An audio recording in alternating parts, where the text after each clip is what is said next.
In July 2025, Donald Trump announced an increase in tariffs on Canadian goods to 35%. The official reason was to protect American jobs and address the trade imbalance. At first glance, such tough measures were expected to intimidate Ottawa and force Canada to make concessions, but things turned out very differently. According to Reuters, the tariffs targeted key products, automobiles, metals, and even some agricultural goods. And remember, the US and Canada are major trading partners. In 2024 alone, their trade volume exceeded $700 billion.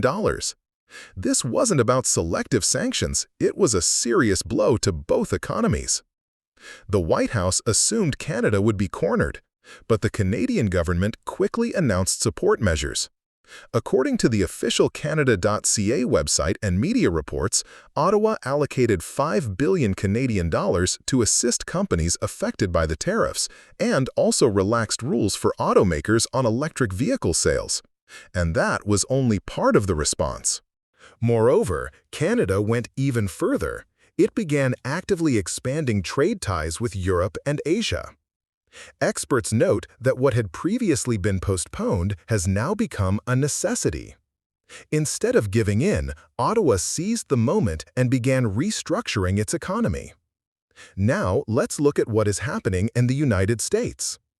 American consumers and businesses are already feeling the effects. Bloomberg and CBS report rising prices. Construction materials, automobiles, and food are all becoming more expensive because Canadian goods are less available. For factories and companies, this is also a heavy blow. Components and raw materials cost more, which means production costs are rising.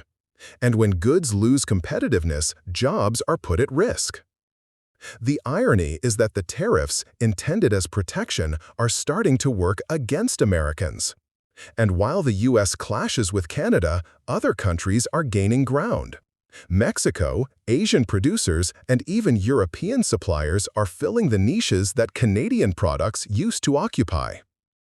In Canada, however, the situation has not turned out to be as bleak as Washington assumed.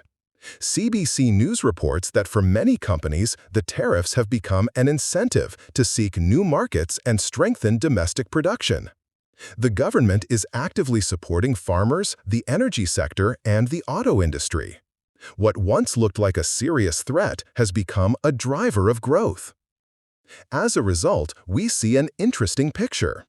Canadian industries that received support and new markets are winning. International competitors of the US are also winning, taking advantage of the situation. American consumers are losing as they are forced to pay more. And some US businesses are losing as their costs rise and their competitiveness declines. The bottom line is this: the tariff war, designed as a tool of pressure, has produced an unexpected outcome. Canada has shown that it is ready to resist and restructure its economy. And the US is now facing higher prices and new risks for jobs. This is not the end. The situation is still developing. But already it is clear, even the closest allies are not willing to roll over, and the global economy is too interconnected to be reshaped with tariffs alone. So the tariff war between the US and Canada is not just about politics. It's about economics, about jobs, and about what ordinary people, both in America and in Canada, will ultimately feel.